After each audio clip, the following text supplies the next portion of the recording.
And bringing us back from our refresh break is not one, not two, but as I said to you earlier, 3 speakers.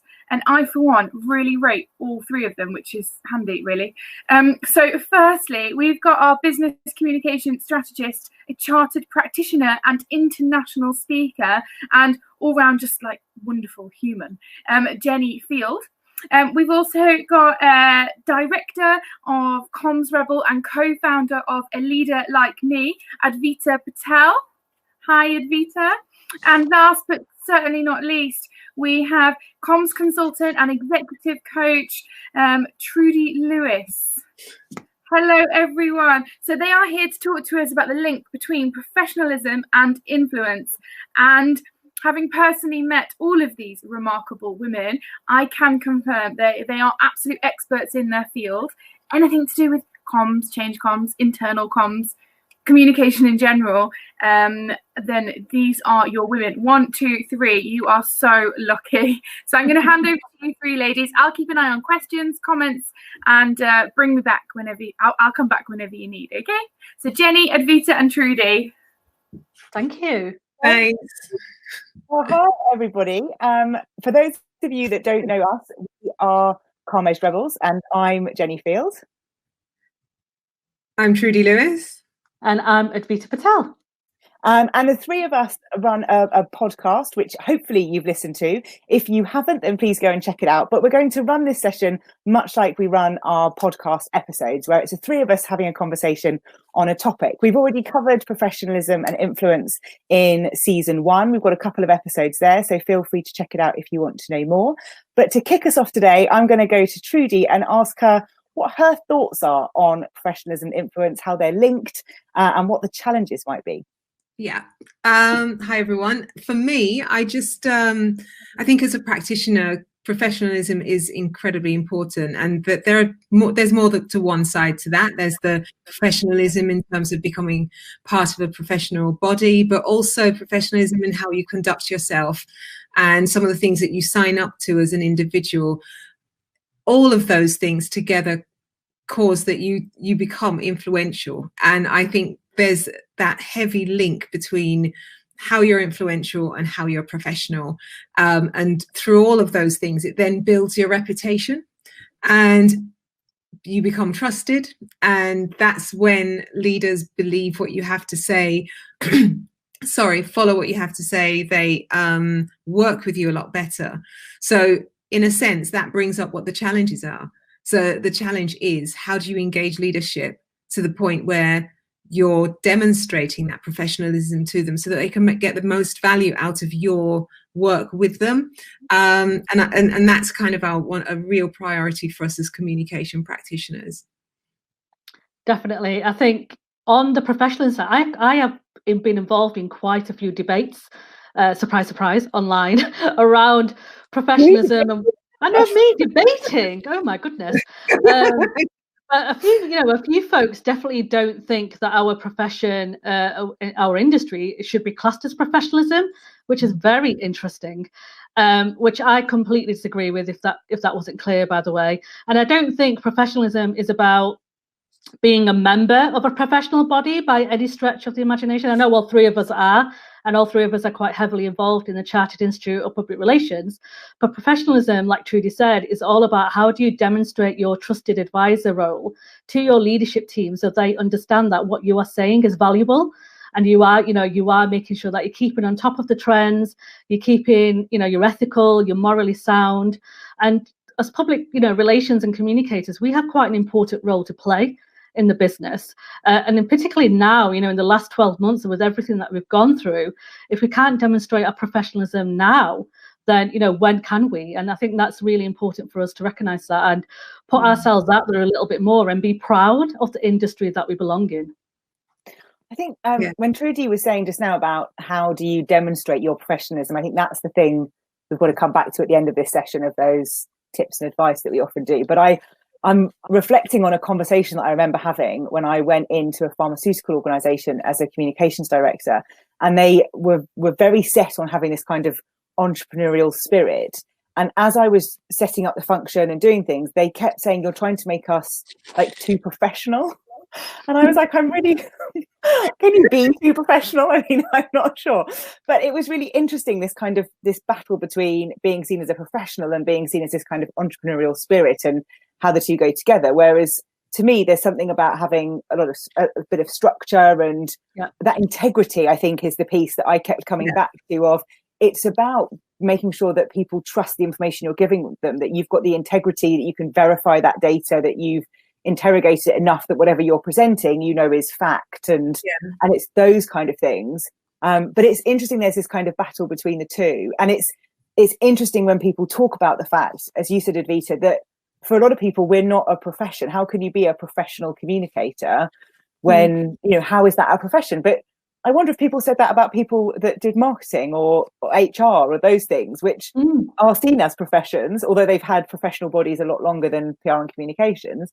But I wonder whether they had the same battles that communications have had and have somehow overcome it, certainly to the point with HR, where there is kind of that standard that people are going for from a qualification perspective to be seen as a professional. And but we're looked at as, and sometimes we look at ourselves as we're supposed to be creative, and there's that thought about how creativity doesn't really fit with being super professional, and so some people probably feel as if to say, if I keep pushing myself as a professional, as perhaps an HR person does, I will be seen as not necessarily creative. And creativity is the part of communication management that everybody loves. Everybody's like, I love it that I have that creative element. However, for your voice to be heard, it's difficult if you don't come across as a professional, because we complain about things like, oh, we can't get into the boardroom, or we're not being listened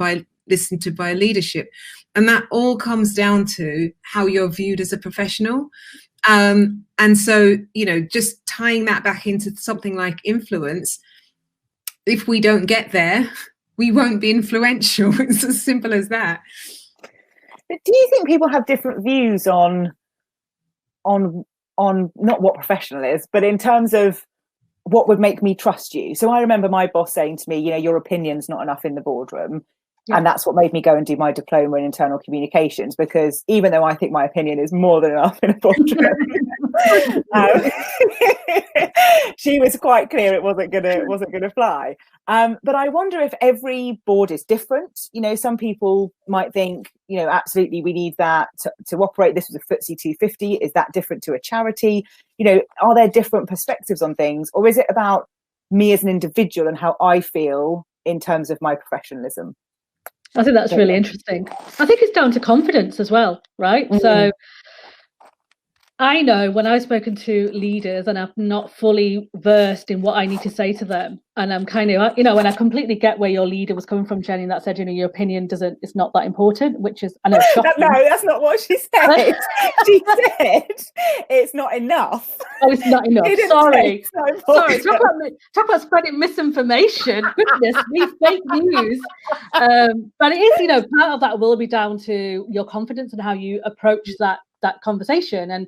And like when we talk about professionalism, it's, I spoke about this on our previous podcast, where I remember sitting in a room with, I finally got that seat around that table that I'd been crying about for the last, 6-7 years. And I remember sitting around this table with all these board directors, not knowing what on earth they were talking about when it came to finances. And I was like, what are they talking about? What is EBITDA? What's profit and loss? When reading a profit and loss sheet, I was a bit like, whoa, this is just beyond my reach at the moment. And I had to go out and learn, and went and did a course on finance for non-finance managers to upskill myself. And I think that's where, when I talk about professionalism, that's what I mean. I mean, you're recognizing where your learning opportunities are and where your weaknesses are and where your strengths are, and making sure you do your due diligence and you back yourself up with your opinion, with the data, so your leaders can actually listen to what you're saying, and they don't think that it's just your opinion or it is just a gut feeling. And those things are important.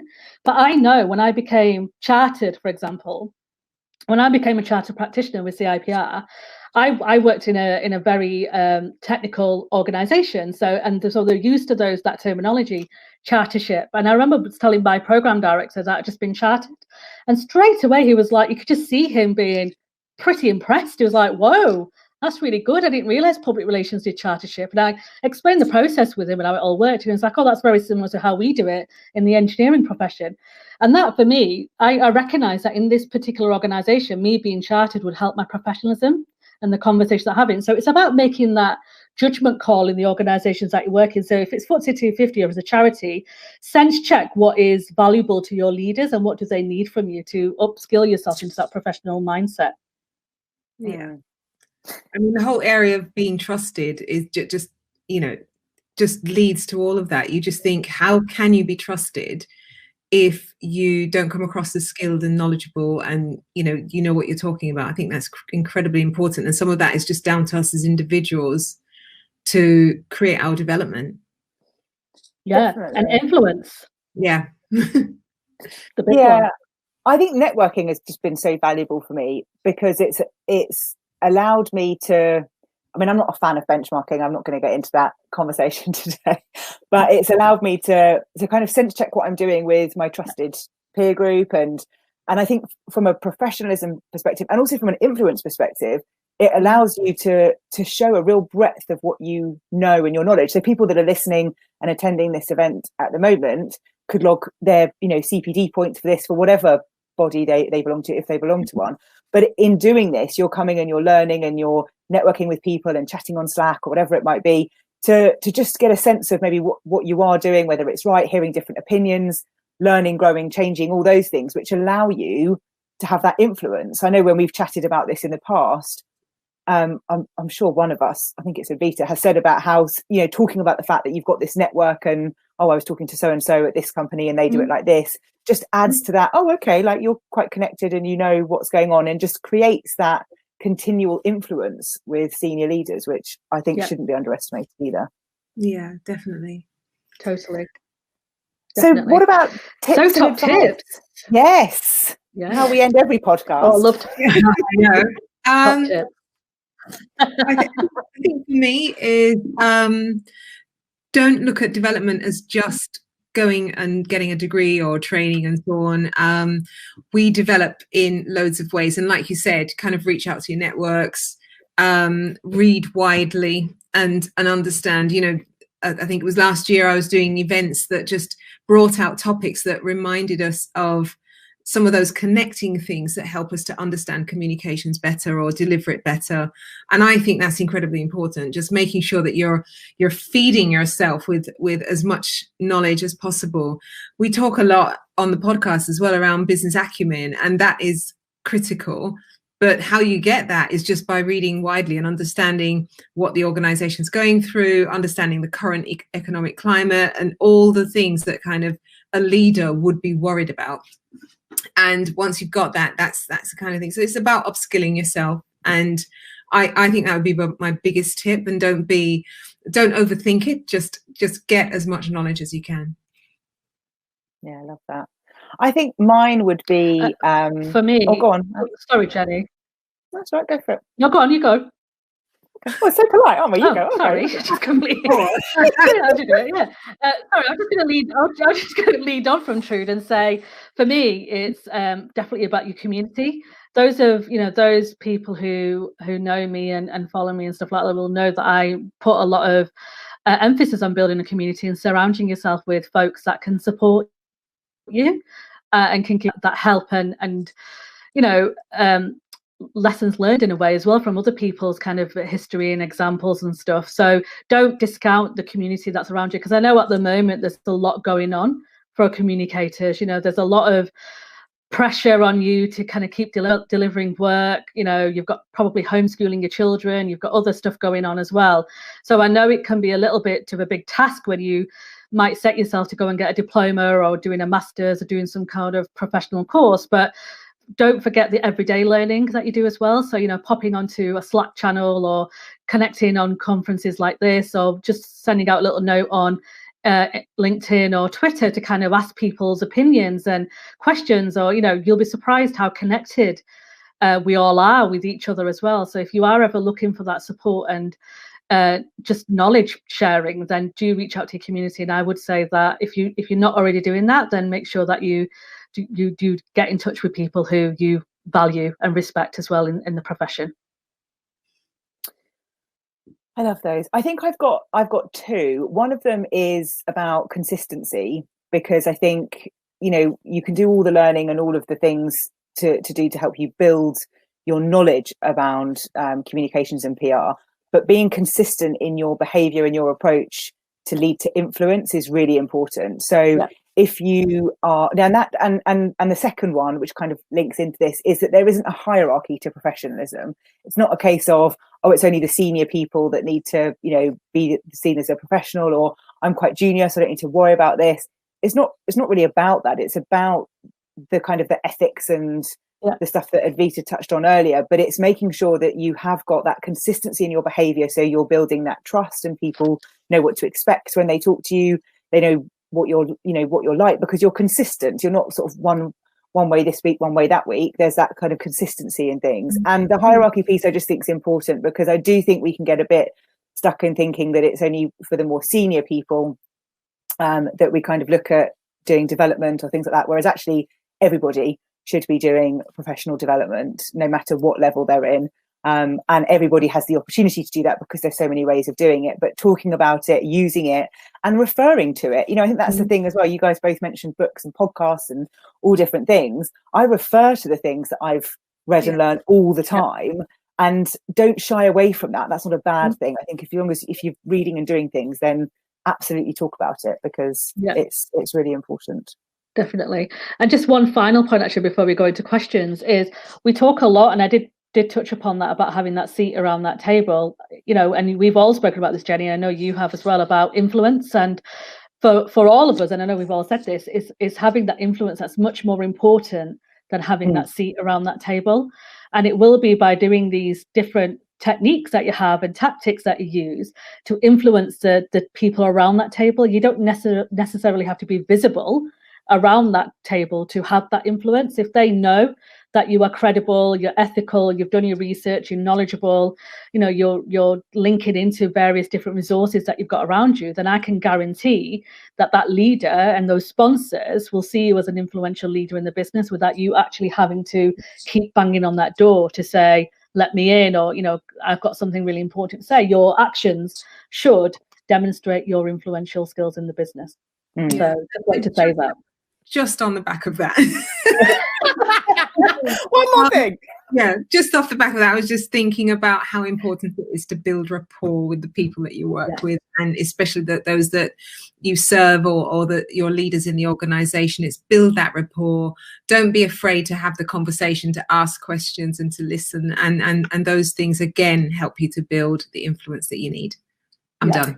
And then you've made me then think, because, you know, it's PR and communications, which is in the business of relationships, which we should never forget, and that's, you know, a word we don't often use in the workplace. So, but we could just keep going. Shall we see whether Ruth can come back on if you've got any questions, because we just keep chatting otherwise.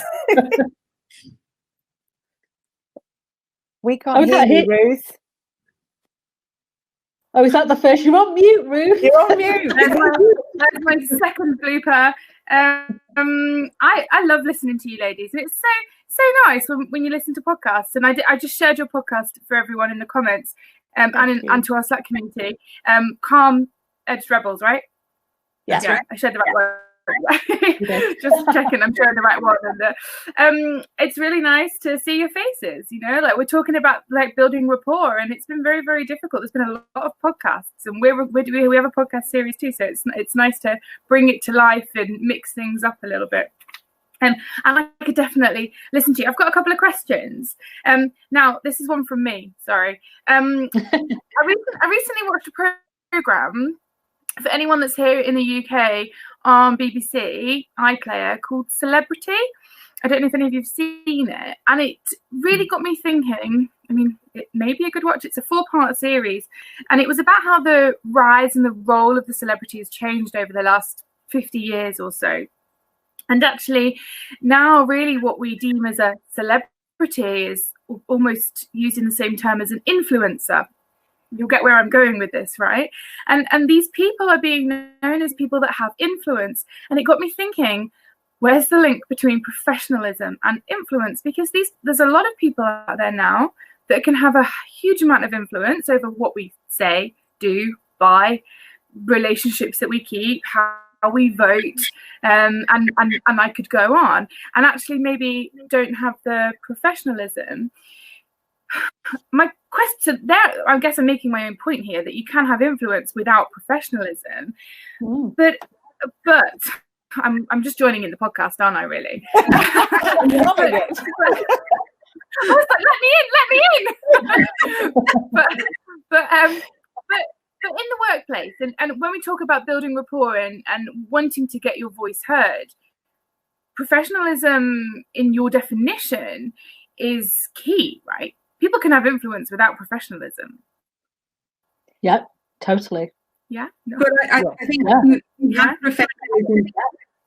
If you have influence without professionalism, then it's about the lack of responsibility. I think there's a element to which there's a little bit about, well, I'm not responsible. I'm just influencing you to get engaged in something that doesn't really matter to me. I think when we talk about professionalism in terms of careers and what we're doing, it literally is, I care about this. This is important to me. So I will take the time to become a professional. And as a result, you can trust me. I can influence you. And I'm not just pointing you to something that means nothing. I know what it means. I know what it leads to. So that's how I probably look at it.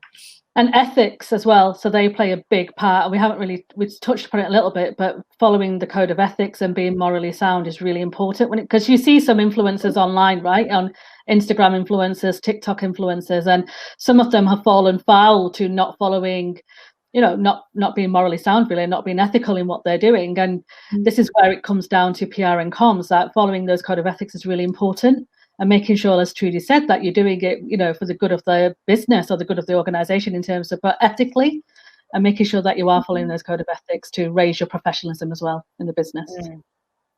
And I'm just going to add one thing to that, Ruth. I know you've got another question, but there's a really good book that I read called Messengers, which is by Martin and Marks. And it talks about hard messengers and soft messengers and the difference between the two, and why we listen to some people and don't listen to others. And if you're interested in all of that, why do I listen to that influencer when they clearly know nothing about this, versus why do I listen to this one? There's some nice insight into that, and it can be applied to the workplace of why you listen to people when they give advice and why you don't listen to others. So another recommendation to have a read.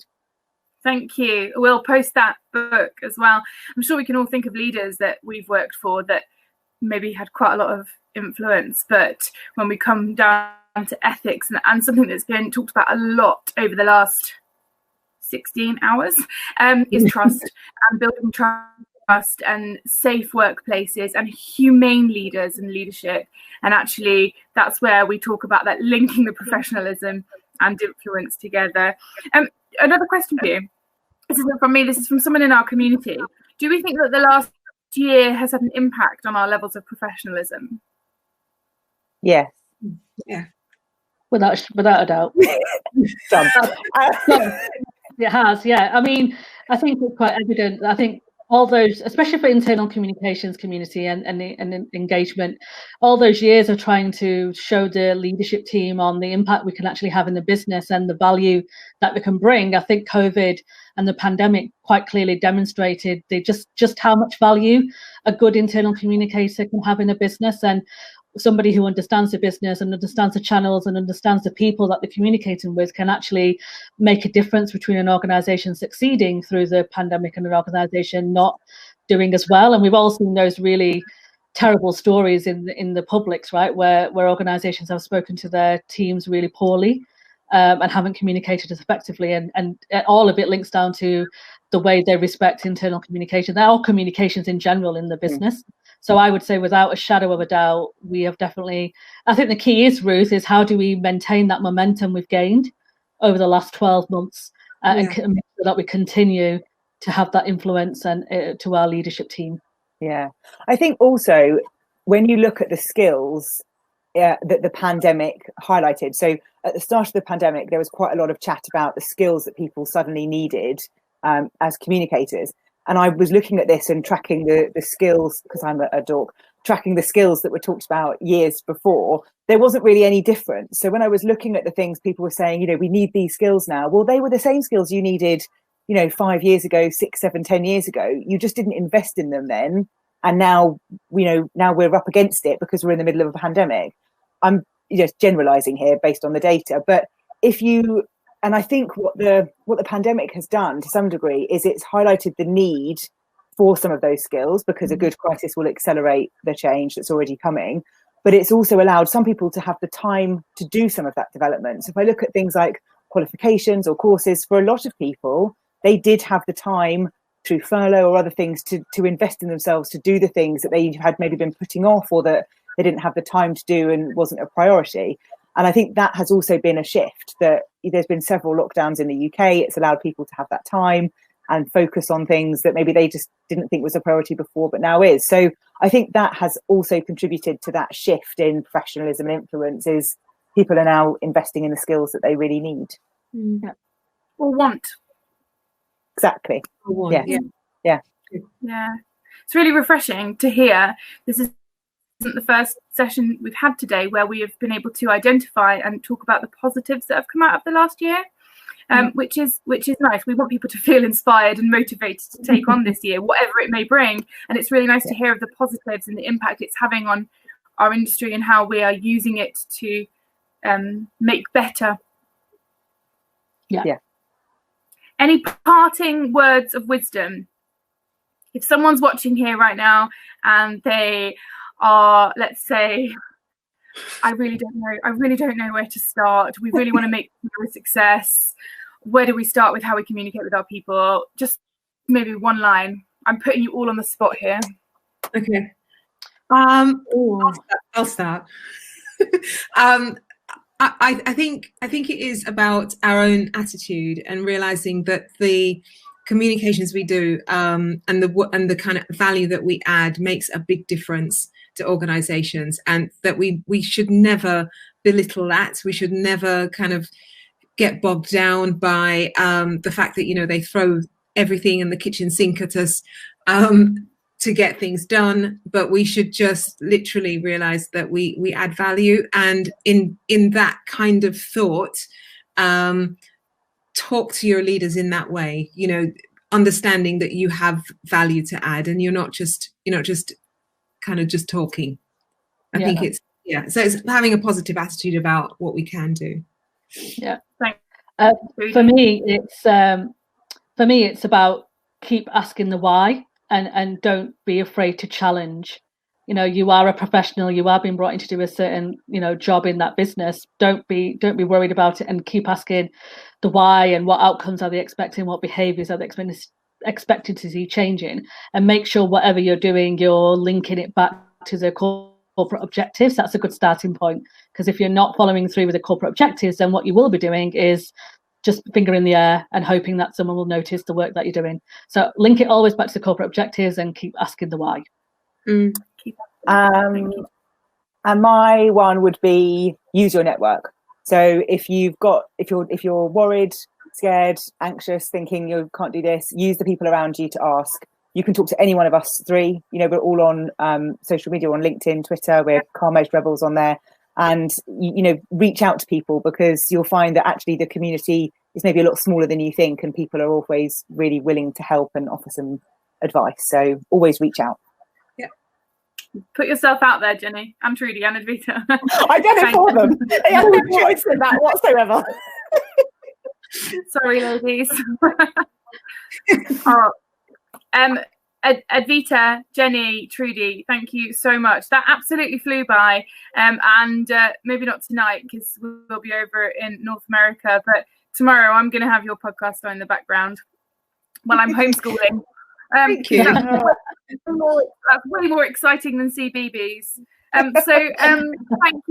Thank you so much for sharing and all of your knowledge and studies and everything. It's so beneficial to our audience and our community of inspirers. So if anyone wants to carry on the conversation, head over to Slack, which we'll put the link back up here in the comments. But for now, it's a bye and a thank you to Jenny, Trudy and Advita. Thank you so much. Thank you. Bye. Bye.